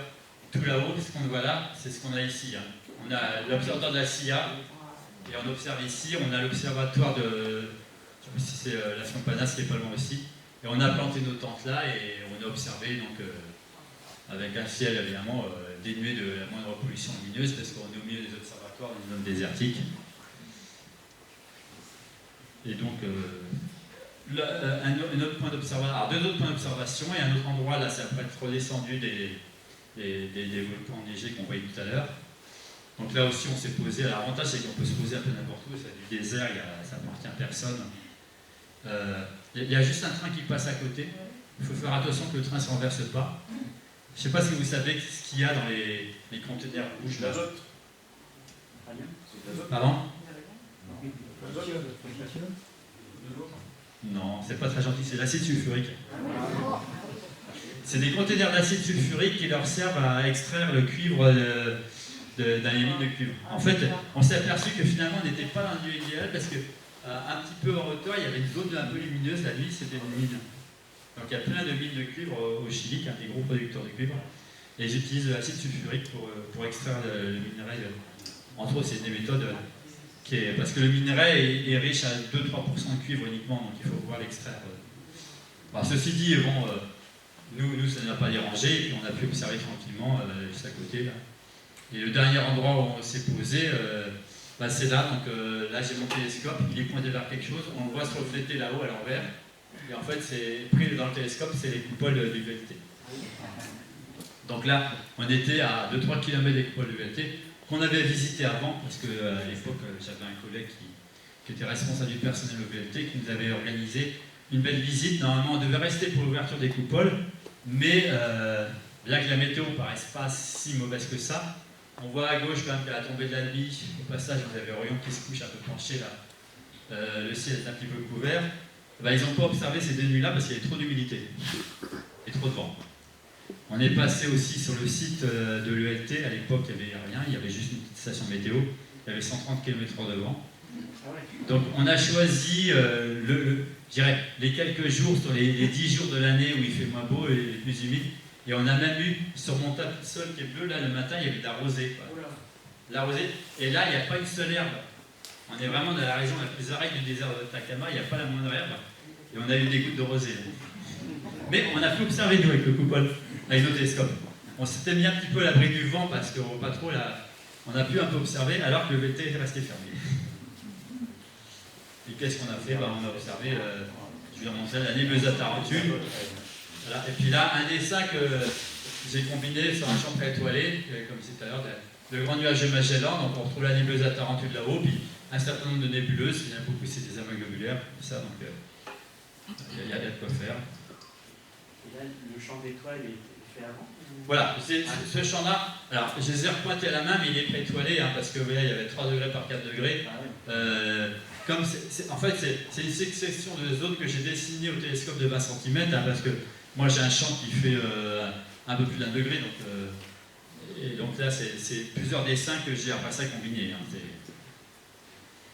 et puis pour se rapprocher un petit peu de nous, je commence à faire un peu long, je suis désolé. On peut observer dans le ciel la dération de l'astronomie. Donc, sinon, quand je fais du ciel profond, quand je ne suis pas aux antipodes, je peux utiliser mon télescope de 40 cm à ce moment-là, qui est ici, hein, qui permet de collecter plus de lumière qu'un 20 cm. Donc là, c'est à Valdrome. Donc, on fait des nébuleuses de l'été, hein, les dentelles du cygne. La nébuleuse ici de la trompe, hein, avec un filtre oxygène 3, la nébuleuse de crabe à gauche. Les exemples de dessin, alors voilà, comme je dis. L'intérêt de dessiner ça, maintenant, en venant en photo, c'est presque facile avec des appareils comme le Sony Alpha 7S, mais c'est au moins, ça nous permet d'aiguiser l'œil à voir ces nébuleuses qui ne sont pas toujours évidentes, et puis d'en garder un souvenir. On sait qu'on a vu l'objet, on a la preuve matérielle. Excusez-moi. Oui. Il y a quoi en fait dans la partie sombre des nébuleuses sombres? Les nébuleuses sombres, alors là il y a encore d'autres nébuleuses sombres, alors ça c'est des nébuleuses d'hiver, hein. Donc la fameuse tête de cheval ici, nébuleuse de la flamme, ou encore la nébuleuse de la rosette, on voit quelques couloirs sombres. Les couloirs sombres en général c'est des nuages de poussière, c'est des nuages de poussière qui nous cachent la lumière qui est derrière, alors que les nébuleuses brillantes, alors souvent justement comme c'est des nébuleuses qui répondent au filtre oxygène 3 ou H-bêta, c'est-à-dire que c'est des émissions propres aux atomes d'oxygène et d'atomes d'hydrogène qui sont excités par les étoiles. Et évidemment, dès qu'un nuage sombre devant, ça le cache. Donc c'est ça, tout ce qui est nuage sombre, en fait, c'est de la poussière. C'est pour ça que d'ailleurs, il est sorti récemment, la semaine dernière, une photo du télescope James Webb de cette région-là de la nébuleuse à tête de cheval. Et lui, au contraire, il voit que ça c'est très brillant parce qu'en infrarouge, il voit à ce moment-là l'émission de la poussière qui est suffisamment chaude, entre guillemets, en fait elle est très froide pour émettre sur l'infrarouge. Oui. Et tu mets quel filtre pour... Alors là c'est le filtrage bêta pour la nébuleuse de la tête de cheval. C'est une combinaison, je ne sais plus si j'ai fait avec le filtre ou sans filtre pour la nébuleuse de la flamme qui est en haut à gauche, pour être brillante. Et là c'est le filtre oxygène 3 sur la nébuleuse de la rosette. Ça permet de rosser les contrastes et... C'est des 12 nanos? Pardon? C'est des 12 nanos ou des filtres c'est des filtres visuels. À dire vrai, souvent l'ancien filtre, on ne sait plus. J'ai épuisé la batterie. Ça y est, la coupe. Et là, bravo. Je suis trop bavard, désolé. Oui, en fait, j'ai un ancien filtre Lumicon de Oxygène 3 qui a en fait une chute un peu dans le rouge, c'est-à-dire vrai, qui laisse passer un peu du H-alpha, mais qui finalement en visuel rend presque mieux, parce que j'ai aussi un autre filtre Oxygène 3 CCD qui a une bande plus étroite, d'être de 5 nanomètres et qui est uniquement. Et finalement, l'un n'est pas forcément mieux que l'autre. La bande plus étroite pour du visuel, pour du visuel du Lumicon et la bande plus large du Lumicon avec une chute dans le rouge est presque mieux finalement. Parce qu'aujourd'hui, ils font des filtres multi-bandes. Oui, maintenant il y a des filtres qui combinent éventuellement Oxygène 3 avec H-alpha. Oui. Tu utilises ça? J'en ai pas encore utilisé, mais c'est peut-être une bonne idée, oui. Parce que malgré tout, en visuel, on est demandeur de lumière, donc on veut supprimer au maximum ce qui ne sert à rien, savoir en dehors des bandes d'émission. Mais bon. Et puis de temps en temps, bah, on profite aussi d'un rencontre, on a utilisé un gros télescope aussi. Là. Voilà, un télescope de 1 mètre. Oui. Pardon c'est 1 mètre ouvert à 3. Donc 1 mètre, puis avec le repli, il y a un escabeau qui n'est pas très haut, on arrive, et même parfois quand on ne pointe pas très haut au-dessus de la maison, on n'a même pas besoin d'escabeau. Mais bon, il faut quand même quelqu'un qui puisse tailler un miroir ouvert à 3. Et puis voilà, on s'amuse un petit peu sur les belles nébuleuses, on les revisite. L'avantage d'avoir du diamètre, c'est que les nébuleuses planétaires, surtout, elles commencent à être colorées.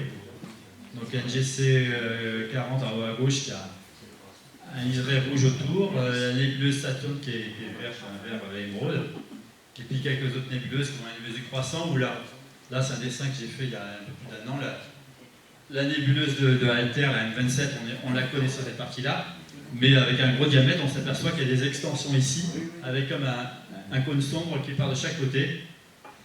Donc ça ressemble à pratiquement une nébuleuse bipolaire. Donc il y a ces extensions qu'on peut arriver à voir visuellement. Alors là, c'est fait avec un filtre oxygène 3 aussi. Donc voilà, on voit dans les télescopes, qu'on voit surtout parfois dans les photos, et pas toutes les photos d'ailleurs, mais on arrive à voir en visuel sur des gros instruments. Et puis en période hivernale, on fait des galaxies. La galaxie M51, évidemment, les bras commencent à se parcourir de nodosité, les antennes en bas à droite, et puis M87 avec son jet. Alors le jet de M87, c'est un problème de contraste, c'est pas un problème de luminosité. C'est-à-dire que même avec mon 400, j'arrive à le photographier assez facilement, mais le voir en visuel, c'est un peu plus difficile, parce qu'il manque un peu de contraste par rapport au fond de la galaxie. Et ouais, je suis long, je suis désolé. Je vais revenir un petit peu en région parisienne pour parler des comètes. Enfin, je parle un peu de comètes. Hein. Donc voilà, j'observe dans un ciel que vous voyez qui est un petit peu orangé, un peu pollué. Je ne sais pas s'il est chez vous. Mais l'intérêt, c'est que c'est à 50 km de chez moi. Donc, oui. Juste avant de passer sur les comètes, est-ce que c'est possible de. Concernant les télescopes que j'ai vus, là, qui sont transportables, que vous utilisez dans les voyages, ouais. De savoir comment vous faites pour. J'imagine, il y a de la poussière qui va sur le miroir, c'est pas du tout protégé. Comment ça se passe pour le miroir? Alors, c'est une bonne question. Je sais pas si. Je reviendrai peut-être après. Tout à l'heure. Moi, le mien il est quand même un petit peu protégé. En plus, j'utilise une jupe, surtout pour observer le soleil, parce qu'on l'utilise aussi parfois pour les équipes. À ce moment-là, il y a une jupe, donc là, c'est protégé de la poussière. Serge Veillard, lui, il a un télescope qui est vraiment très minimaliste. Hein. Son télescope, il fait. La structure fait moins que le poids du miroir, quasiment, donc en sorte, une quinzaine de kilos. Et c'est vrai que le miroir, il est quasiment. Au niveau des pieds, donc c'est pas fait pour utiliser dans une nuit des étoiles où les gens vont ramasser des cailloux et tout ça. C'est vrai que bon, quand on est seul utilisateur, on fait attention, mais le miroir qui est à portée d'un coup de pied, bon, faut faire attention. Et c'est vrai que ça peut être un problème et c'est un peu l'inconvénient. Quand on veut faire un télescope qui rentre dans un bagage à main ou dans un bagage en soude pas trop gros, quand c'est un 400 mm, en contrepartie, c'est forcément une structure un peu légère et plus sensible au vent et plus fragile. Ouais. J'ai cru voir dans une des photos précédentes, c'était bien un Dobson de chez Export Scientifique, là, la jaune et noire. Non, ça. Une des photos précédentes. Pas sûr, ouais. On verra après. Bon, là c'est mon Dobson à moi, c'est la fabrication maison hein, ici. Hein, voilà. Il rentre dans la voiture quand je démonte. Et donc là, c'est un exemple, donc c'est fait en région parisienne, mais bon, ça sera peut-être fait ailleurs, mais à dire, les photos ont été prises encore plus près de Paris, comme on verra sur la photo suivante. Donc là, bon, c'est la comète Neowise, le 8 juillet 2020 exactement. Et ce qui s'est trouvé, j'ai dû rajouter des choses ici, c'est un petit peu fortuit, et on voit très bien sur la photo, c'est des nuages nocturnes. Donc c'est pas la première fois que j'en voyais, mais presque. Donc parfois, voilà, donc c'est des choses qu'on voit donc, pas loin du solstice d'été, donc qui sont bleutés, qui sont vraiment. Voilà, donc on rajoute à saisir au dessin parce qu'en plus ça évolue rapidement. Et donc voilà, là exactement là où j'observais, donc ça c'est la veille Donc le 8 juillet, cet effet-là, mais bon, la veille, vous voyez, il doit y avoir de la Lune en plus qui est claire, c'est pour ça qu'on voit l'ombre du télescope. Donc c'est au crépuscule, la comète aura d'horizon et le télescope qui est pointé sur la comète. Donc les comètes, là c'est une comète qui était assez brillante, à cette époque-là elle était magnitude 2, donc on l'observe au crépuscule parce qu'elle est à moins de 20 degrés du soleil, et à ce moment-là pas forcément besoin d'aller aux antipodes pour l'observer. Mais bon, certaines comètes, celle-ci, on va dire, ouais, si vous voulez l'observer un mois avant le périhélie, il fallait être aux antipodes parce qu'elle était uniquement visible de l'hémisphère sud. Et là donc là, une petite série de dessins depuis donc, le 6, le 8 juillet quand elle était à côté du nuage Noctiluc, les développements de la comète, et puis changement de couleur aussi, c'était la coma qui était au début très jaune parce qu'elle était proche du soleil, qui devient verte après quand elle s'éloigne du soleil. Bon, les comètes, je pourrais vous en parler des heures, j'en parlerai peut-être plus ce soir d'un point de vue scientifique, mais il y a des choses toujours intéressantes à dessiner. Là c'est une autre comète, donc il y a plus longtemps, il y a une dizaine d'années, 11 ans, qui était intéressante et de manière un peu surprenante, c'est que quand on est passé dans le plan orbital de la comète, c'est une comète qui était passée près du Soleil, une comète Point Star, qui était passée à 0,3 unité à celui du Soleil. Et c'est au périhélie se développe la queue de poussière, et dans cette queue de poussière, il y a tout un éventail entre les poussières fines qui vont être proches de la queue de plasma et les poussières grosses qui vont être le long d'orbite. Et quand on croise le plan orbital, toutes les poussières qui traînent le long d'orbite vont quasiment s'aligner et former cette espèce d'aiguille ici, là, qui fait, je sais plus si c'est un dessin en partie où je vais mettre, là, qui fait 7 degrés de long. Donc tout d'un coup, vous avez la chevelure en haut, la queue principale est toute petite, mais par contre, vous avez 7 degrés comme ça de traînée. Et ensuite, ça va disparaître un petit peu parce que, évidemment, on n'a pas de cette plan orbital, donc on voit de l'autre côté et ça s'étale dans le ciel. Là, c'est on en parlera pas depuis 7 heures, mais c'est de la poussière, là, du coup, Là, c'est la poussière, oui. D'ailleurs, c'est une comète, elle était essentiellement poussiéreuse, très poussiéreuse, c'est pour ça qu'elle a développé cette structure-là. Il y a une comète gazeuse, comme même les était un petit peu Neowise, ça va moins le faire, quoi. Et puis, après ça, c'est une question de géométrie. Hein. C'est toujours intéressant de voir comment est-ce qu'on passe dans le plan orbital de la comète, parce que c'est là qu'on a ces phénomènes.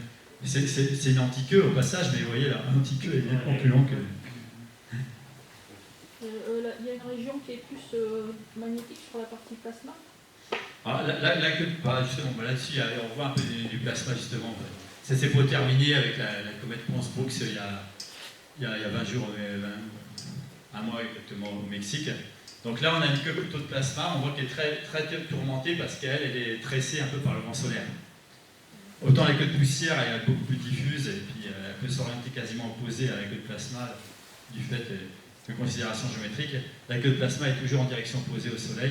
Elle est entraînée par géométrique, donc là, une photo, puis des dessins. Donc c'est le télescope qui m'a servi à observer l'éclipse 3 jours après. Mais là, donc, on a observé un peu la comète tous les soirs, on pouvait, avec plus ou moins fort grossissement. Donc on voit cette queue qui est assez tourmentée.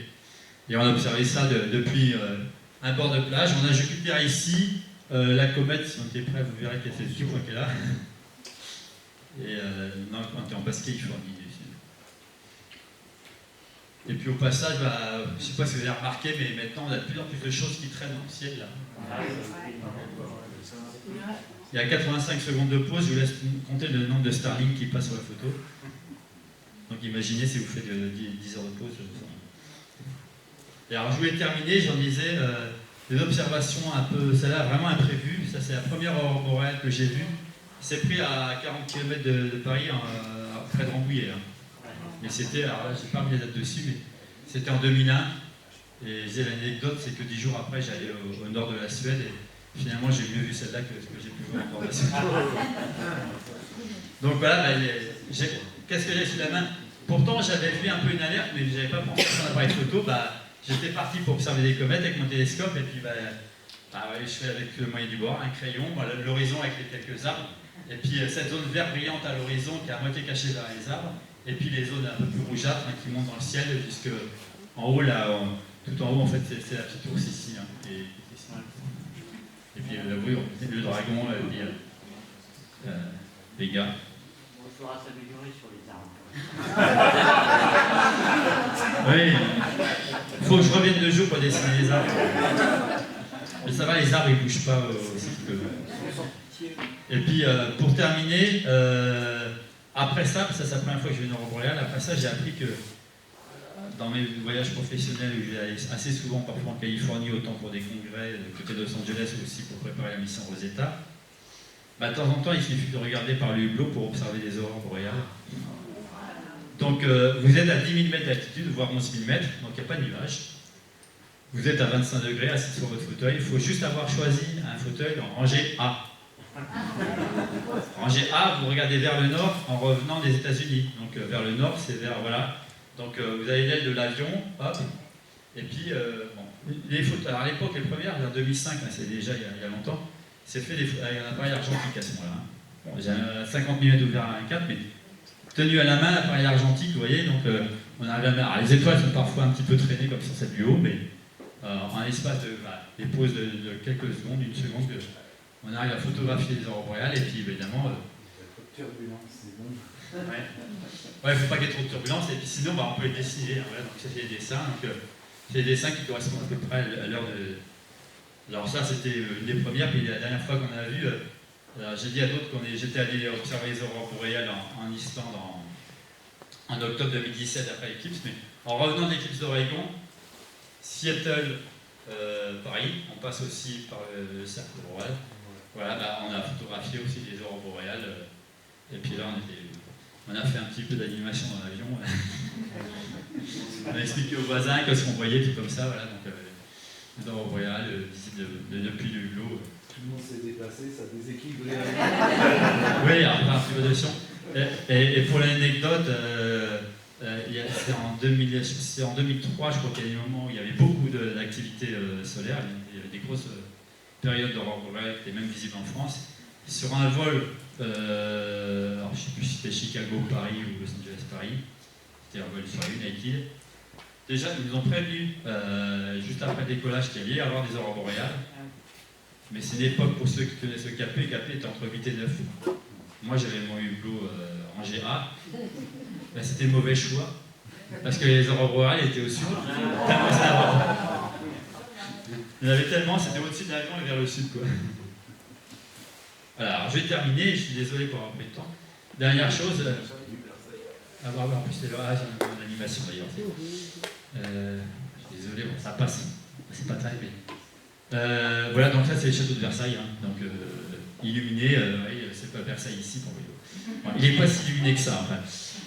Donc il y a quand même des choses qu'on peut... Voilà, alors là c'est plus du dessin, c'est de la photo, mais voilà, c'est les nuages noctiluques au-dessus du château de Versailles, donc au mois de juin, c'était pas l'an dernier, c'était il y a 2 ans. Ouais,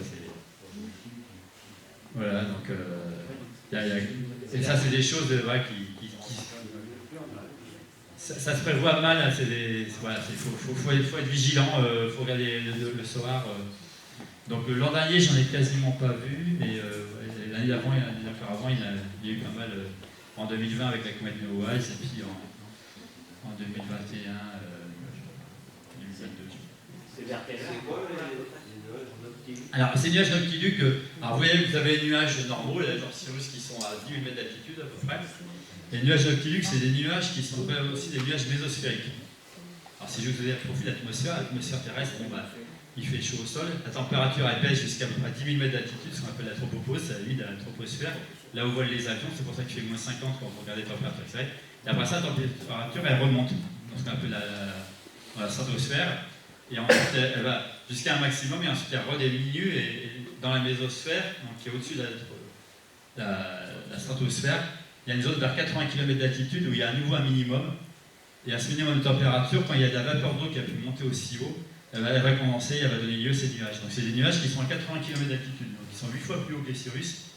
Donc en plein milieu de nuit, ils ne sont pas éclairés, mais lorsque le soleil est à environ 9-10 degrés sur l'horizon, donc ils commencent à faire relativement nuit, ils sont encore bien éclairés, et donc on les voit alors que tout le reste n'est pas éclairé. Et puis après ça, ils se déplacent relativement vite, parfois on les voit circuler de gauche à droite, et puis ils ont une couleur un petit peu bleutée, fluorescente. Et quand on les voit, quand on n'en a pas vu, on se dit est-ce que c'en est ou c'en est pas, mais après quand on les voit, on voit que c'est quand même différent des autres. Et c'est plutôt bien visible aux hautes latitudes, parce que c'est des nuages qui vont se former souvent donc, en période d'été au-dessus des pôles. C'est parce que c'est là, paradoxalement, qu'on a une température dans la mésosphère qui est plus basse que la moyenne. Donc à ce moment-là, l'eau va se condenser et former ces nuages. Voilà, je vais m'arrêter là. Et je vous remercie si vous avez des questions. Et ce soir, je vous parlerai de comètes. Mais...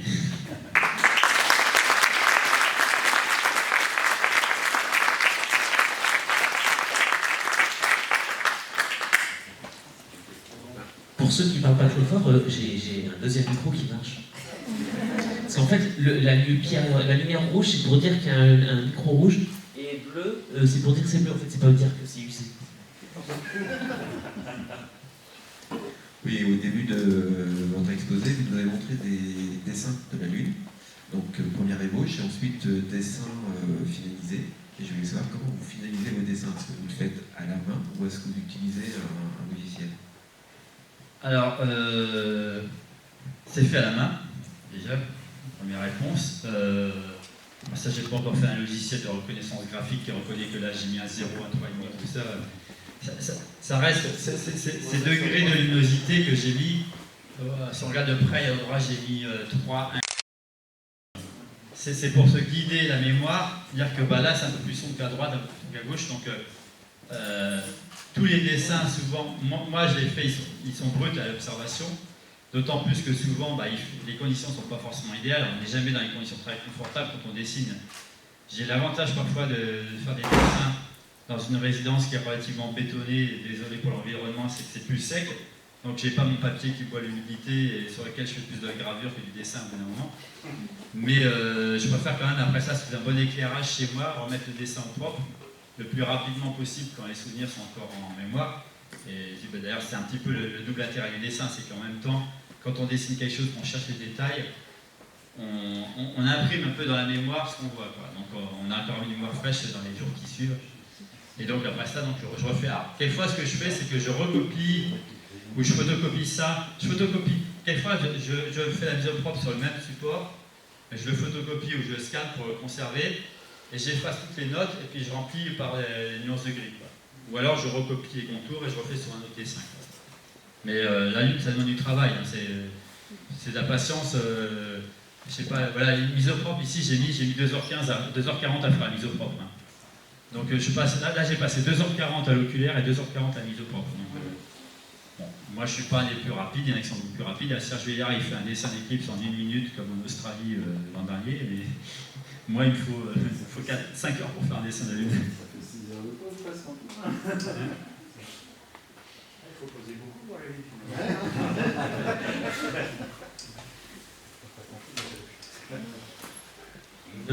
Une autre question éventuellement?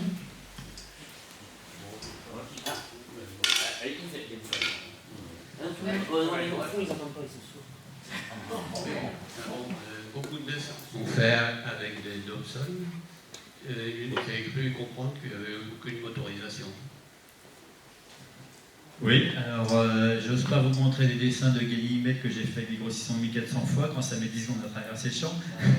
C'est un petit peu la question derrière, c'est vrai que avoir une motorisation, ne serait-ce qu'une table équatoriale, on construit une table équatoriale d'ailleurs au club pour les télescopes, ça a l'intérêt de gagner du temps par rapport au suivi d'objets, parce que quand j'observe une planète, voilà, elle passe dans le champ, je dessine et puis je reviens, il faut que je la ressente à chaque fois. Quoi. S'il y avait une motorisation, ça fait gagner du temps. Voilà, bon. Mais à condition d'avoir une bonne motorisation, c'est-à-dire que moi, à dire moi j'utilise une table équatoriale qui vibre un peu trop, donc même je suis amusé ces derniers temps à faire quelques photos avec des caméras type Asie, mais je le fais sans suivi parce que l'image vibre moins. Donc il faut avoir un suivi qui ne dégrade pas l'image, c'est ça.